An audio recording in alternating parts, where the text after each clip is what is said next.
अस्सलाम वालेकुम first year student. आज हम कंटिन्यू रख रहे हैं क्लासिफिकेशन को। जो लीफ पढ़ा, मेजर करेक्टर, लीफ के टाइप्स भी पढ़े, लीफ की एवोल्यूशन भी पढ़ी, और आज हम स्टार्टिंग कर रहे हैं दोबारा क्लासिफिकेशन ऑफ ट्रैकियोफाइटा की, जिसमें सेकंड सब डिवीज़न है जिसको लाइकोप्सीडा कहते हैं। लाइकोप्सीडा और लाइकोप्सीडा ऐसे प्लांट्स हैं जिनके अंदर लीफ की स्टार्टिंग हुई है और ट्रू लीफ इनके अंदर मौजूद होते हैं। लाइकोप्सीडा सब डिवीज़न के जनरल कैरेक्टर्स अगर हम प्लांट्स के देखें तो ये मल्टी सेलुलर हैं और फोटोसिंथेटिक हैं। फोटोसिंथेटिक मीन्स जिनके अंदर फोटोसिंथेसिस का प्रोसेस होता है। उसके बाद ये स्पोरोफाइटिक हैं। स्पोरोफाइटिक मीन्स इनकी बॉडी डिप्लॉयड सेल्स पे मुश्तमिल होती है और इनकी बॉडी के अंदर रूट भी मौजूद होती है, लीफ भी मौजूद होते हैं, स्टेम भी है, और इनकी बॉडी वस्क्यूलर होती है। वस्क्यूलर ये मेन करेक्टर है ट्रैकियोफाइटा का। Vascular means xylem and phloem मौजूद होते हैं, तो वस्क्यूलर बंडल प्रेजेंट होते हैं, इनकी बॉडी वस्क्यूलराइज है। उसके बाद इनके अंदर जो स्टेम है, स्टेम ब्रांचेड होती है और मोनोकाटोमस ब्रांचिंग सिस्टम होता है। मोनोकाटोमस मीन्स सिंगल नोड से सिंगल ब्रांच निकल रही है, मोनोकाटोमस ब्रांचिंग सिस्टम होती है। और इनकी स्टेम पे भी लीफ होते हैं,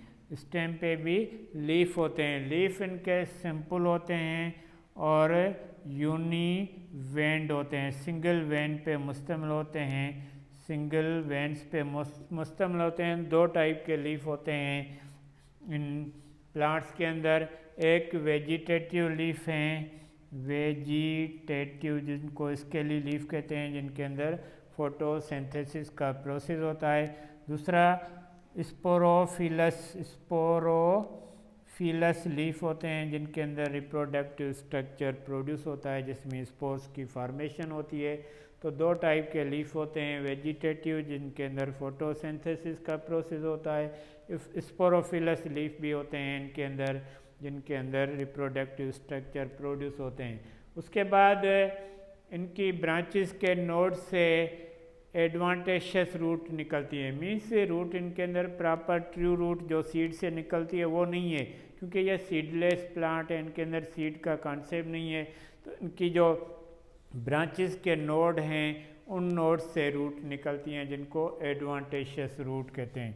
तो रूट इनके अंदर ट्रू रूट होती है। True root means in root के अंदर भी वस्कुलर बंडल मौजूद होते हैं, तो ट्रू रूट होती है। और रूट जो होती है एडवांटेशियस रूट कहलाती है, क्योंकि नोड ऑफ स्टेम से निकलती है, सीड नहीं होते इनके अंदर, सीडलेस प्लांट्स हैं।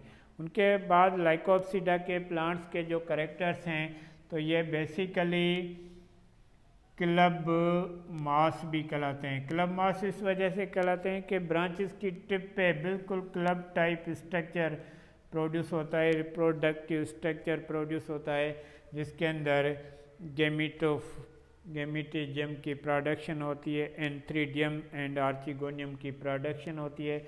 और ये रिप्रोडक्टिव स्ट्रक्चर इनके अंदर भी गेमिटोफाइटिक होता है, क्योंकि स्पोरोफाइटिक बॉडी स्ट्रक्चर के जो भी जानदार हैं वो गेमिटोफाइटिक रिप्रोडक्टिव स्ट्रक्चर रखते हैं। और जो गेमिटोफाइटिक बॉडी स्ट्रक्चर वाले प्लांट हमने ब्रायोफाइटा के पढ़े थे, तो उनके अंदर रिप्रोडक्टिव स्ट्रक्चर जो था वो था स्पोरोफाइटिक। तो इनके अंदर गेमिटोफाइटिक के रिप्रोडक्टिव स्ट्रक्चर प्रोड्यूस होता है, जिनको एंथ्रीडियम एंड आर्चिगोनियम कहते हैं।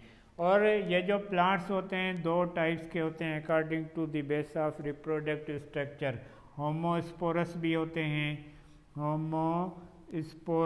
होते हैं और हेटेरोस्पोरस भी होते हैं। हेटेरोस्पोरस, होमोस्पोरस वो प्लांट्स हैं जिनके गेमिटोफाइटिक स्ट्रक्चर के अंदर मेल एंड फीमेल गेमेट दोनों प्रोड्यूस हो रहे हैं, उनको होमोस्पोरस कहते हैं।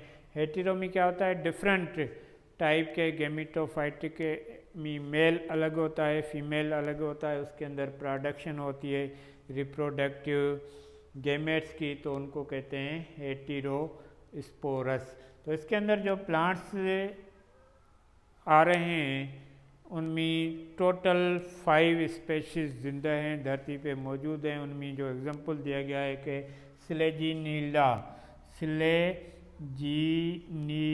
जिसको क्लब मास भी कहते हैं, क्लब मास भी कहते हैं।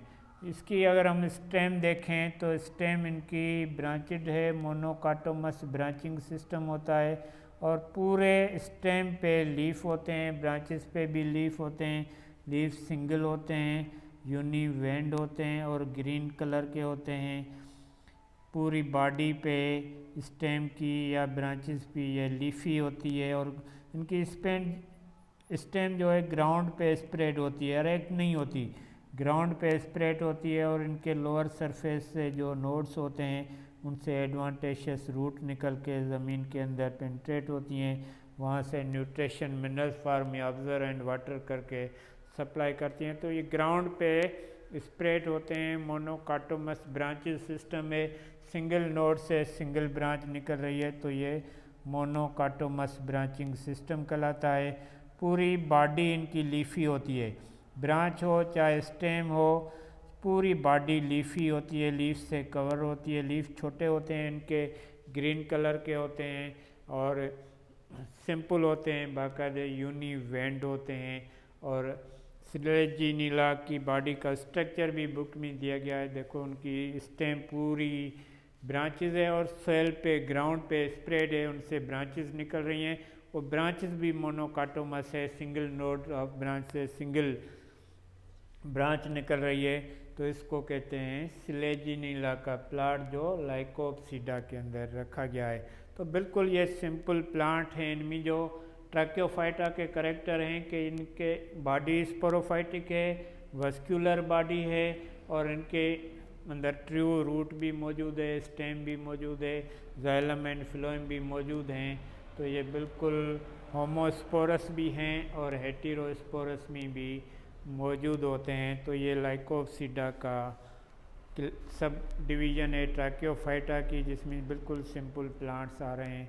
और कल जो टॉपिक है वो है, और इसका जो टिप है स्पोरेंजियम का, उसमें क्या है कि स्पोर्स जो प्रोड्यूस होते हैं, ये स्पोर्स का एक बंच बनता है, गुच्छा बन जाता है, जिसको स्ट्रोबिलस कहते हैं, स्ट्रोबिलस कहते हैं। गुच्छा बन जाता है, जो टिप है ना स्टेम के ब्रांच का, उसमें बंच होता है, स्पोर्स की फॉर्मेशन का गुच्छा बनता है, उसको स्ट्रोबिलस कहते हैं। इसमें अगर सिमिलर होते हैं तो वो होमोस्पोरस है, अगर डिसिमिलर होते हैं, मेल एंड फीमेल अलग होते हैं, तो वो हेटेरोस्पोरस कहते हैं। तो स्ट्रोबिलस इनका मेजर करेक्टर है कि रिप्रोडक्टिव स्ट्रक्चर जो प्रोड्यूस हो रहा है ब्रांच के टिप पे, तो वो बंच की सूरत में, गुच्छे की सूरत में बन रहा है। और ये गुच्छा जो है वो मिल के स्ट्रक्चर जो बना रहा है उसको स्ट्रोबिलस कहते हैं। ये मेन करेक्टर है लाइकोप्सिडा के प्लांट्स का। तो आज हमने सब डिवीज़न ट्रैक्योफाइटा की लाइकोप्सिडा पढ़ा, कल कंटिन्यू रखेंगे।